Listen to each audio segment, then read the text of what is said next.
아버님, 지금 주머니 속에 있는 핸드폰을 한번 꺼내 보시겠습니까? 오늘 하루 그 전화기가 몇 번이나 울렸나요? 대출 광고 문자나 가족들 안부 전화 말고요? 형님, 한 수 배우고 싶습니다. 부장님, 식사 한번 모시겠습니다. 이렇게 현직에 계실 때 아버님을 그토록 찾던 그 수많은 전화들 다 어디로 갔습니까? 지갑 속 빳빳한 명함 한 장이 사라지는 순간 평생 내 사람이라 믿었던 인연들이 썰물처럼 빠져나가는 그 허탈함. 혹시 지금 그 차가운 침묵을 견디고 계시지는 않으신지요? 여기 아버님보다 더 처참하게 손절당한 한 남자가 있습니다. 조선 팔도에서 제일 잘 나가던 금수저. 친구가 구름대처럼 몰려들던 사람.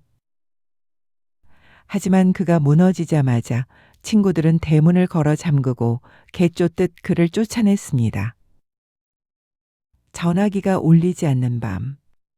쓴 소주 한 잔 옆에 두고 들어야 할 이야기. 조선의 김부장, 추사 김정희의 피눈물 나는 인생 결산서를 지금 펼칩니다. 안녕하세요, 아버님. 오늘도 고생 많으셨습니다. 아버님의 지친 마음을 읽어드리는 다정한 딸입니다.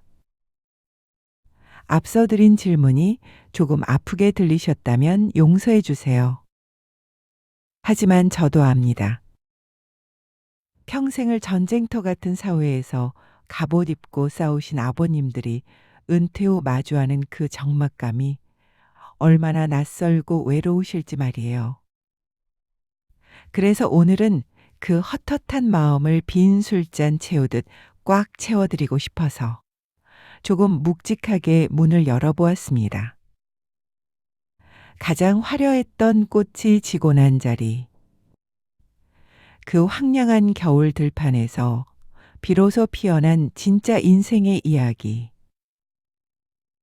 지금 책장을 넘겨보겠습니다. 이야기의 시계바늘을 김정희의 젊은 날로 돌려봅니다. 그때 김정희는 요즘 말로 하면 무서울 게 없는 상남자였습니다. 왕실의 핏줄인데다 30대에 이미 차관급 벼슬에 올랐으니 어깨에 잔뜩 힘이 들어가 있었겠지요. 그의 눈빛은 늘 형형하게 빛났고 목소리에는 거침이 없었습니다. 내가 누군 줄 알고 내 말이 곧 법이다. 어디를 가나 상석은 그의 차지였고 세상 모든 이치가 자신의 손바닥 안에 있다고 그렇게 믿었습니다. 그의 콧대가 얼마나 높았는지 보여주는 유명한 일화가 하나 있습니다. 그가 유배를 가는 길에 친구인 초이선사를 만나러 해남의 큰 절, 대흥사에 들렀을 때의 일입니다. 대웅전에 걸린 현판을 본 김정희의 미간이 확 찌푸려집니다. 사실 그 현판은 조선의 명필로 추앙받던 선배 원교 이광사가 쓴 글씨였습니다.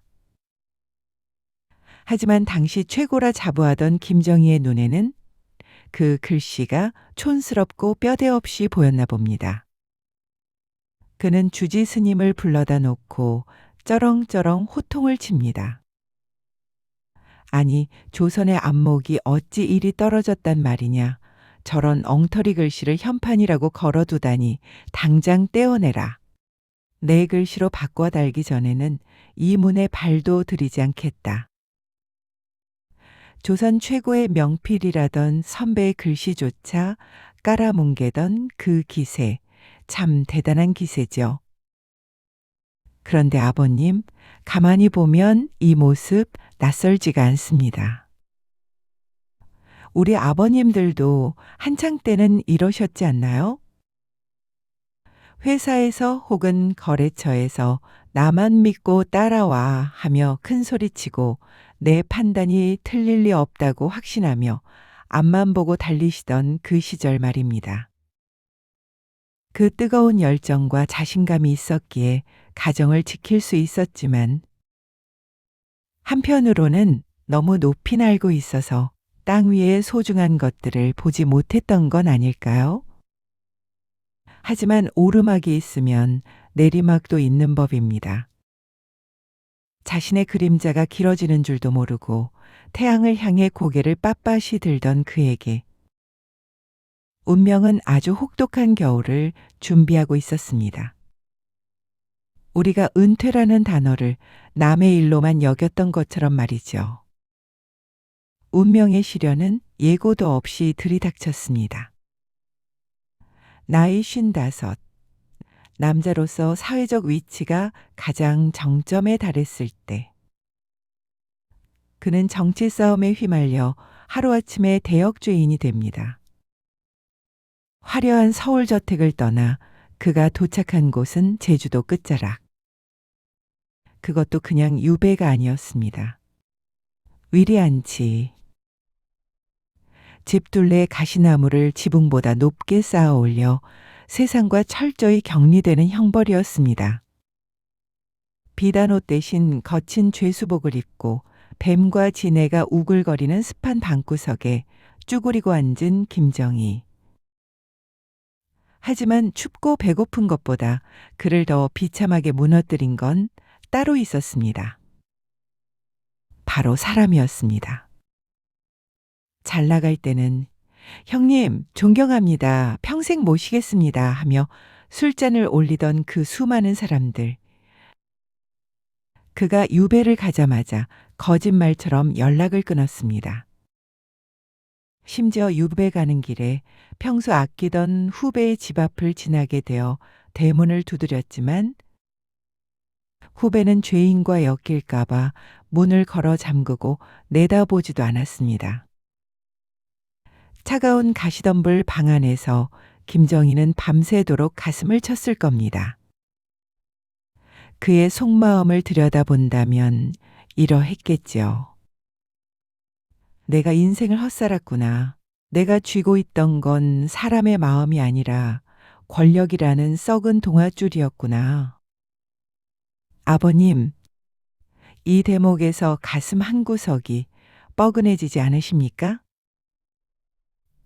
은퇴하시고 나니 현직에 있을 때 알랑거리던 사람들, 태도가 싹 바뀌던가요? 그 배신감, 그 허탈함. 내가 너를 어떻게 챙겨줬는데 하며 쓴 소주를 삼키셨을 아버님의 마음을 생각하니 저도 모르게 눈시울이 붉어집니다. 하지만 아버님, 너무 슬퍼하지 마십시오. 바닥을 쳤을 때야 비로소 보이는 것이 있었습니다. 가짜들이 썰물처럼 다 빠져나가고 나니 진짜 배기가 그제야 모습을 드러낸 것입니다. 모두가 떠난 그 황량한 겨울 들판. 그런데 기적처럼 딱 한 사람, 떠나지 않은 사람이 있었습니다. 높은 벼슬아키도 아닌 통역관 출신의 제자 이상적이었습니다. 잘 나가던 정승판서들도 다 도망간 마당에 이 제자는 중국을 오가며 구한 귀한 책들을 목숨 걸고 유배지로 보냅니다. 어떤 대가도 바랄 수 없는 상황에서 오직 스승에 대한 의리 하나로 말이죠. 그 제자의 우직한 진심을 받은 김정희는 붓을 듭니다. 하지만 예전에 그 기름기 흐르고 기교 넘치던 붓질이 아닙니다. 물기가 다 말라버린 갈라지고 투박한 붓. 그는 종이 위에 낡은 집 한 채와 잎이 다 떨어진 소나무를 그립니다. 바로 국보 제180호 세안도입니다. 그는 떨리는 붓을 들어 그림 옆에 남자의 진심을 꾹꾹 눌러 담습니다. 날씨가 매섭게 추워진 뒤에야 소나무와 잣나무가 얼마나 푸른지를 비로소 알게 된다는 뼈저린 깨달음이었습니다. 인생의 봄날, 햇살이 따뜻할 때는 미처 보이지 않던 진실이지요. 내가 가진 힘이 다 사라지고 인생의 시린 겨울바람이 불어닥치니 그제야 선명하게 보인다는 뜻일 겁니다. 세상 모든 사람이 등을 돌려도 묵묵히 내 곁을 지켜주는 단 한 사람. 추사는 그 제자의 우직함에서 결코 시들지 않는 소나무 같은 사람의 진심을 발견한 것입니다. 이후 유배가 풀리고 71세가 되어 세상을 떠나기 3일 전, 그는 봉은사에 판전이라는 마지막 현판을 남깁니다. 그런데 그 글씨가 참 기가 막힙니다. 천하의 명필이 썼다고는 믿기지 않을 만큼 삐뚤빼뚤하고 투박합니다. 마치 7살 어린 손주가 쓴 글씨 같습니다. 나 좀 알아달라는 욕심, 내가 누군데 하는 자존심, 그 무거운 갑옷을 다 벗어던진 겁니다.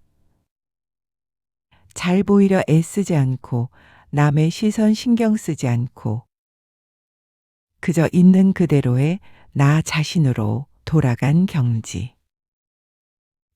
가시덤불 속에서 10년 그는 고통을 통해 비로소 진짜 어른이 되어 돌아간 것입니다. 이야기를 덮으며 아버님의 지난 세월을 가만히 그려봅니다.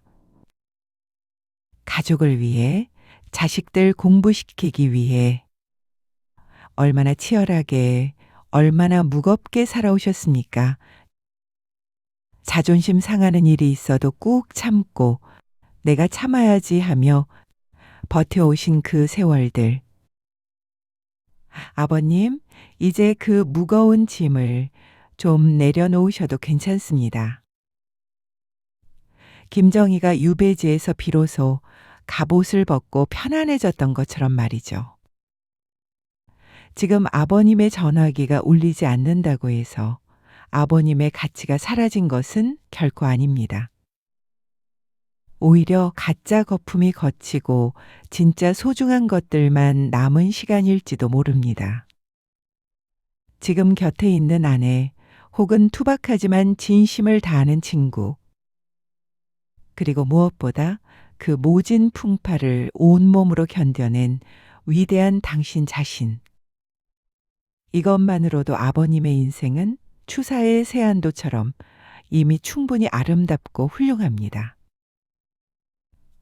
오늘 이야기가 은퇴 후 조금은 적적해진 아버님의 마음에 따뜻한 위로가 되었기를 바랍니다. 젊은 날의 화려함은 지나갔지만 힘을 빼고 투박해진 지금의 아버님이 저는 훨씬 더 멋있어 보입니다. 마치 추사의 마지막 글씨처럼 깊은 맛이 느껴지니까요. 그러니 아버님, 오늘 밤은 왕년의 내가 말이지 하며 지나간 시간을 아쉬워하기보다는 여기까지 잘 왔다 하며 스스로를 토닥여 주셨으면 좋겠습니다. 아버님은 존재 자체로 저희에게 든든한 산이십니다. 오늘 밤 잡념은 문 밖에 두시고 푹 주무세요. 존경합니다. 그리고 사랑합니다. 지금까지 다정한 딸이었습니다.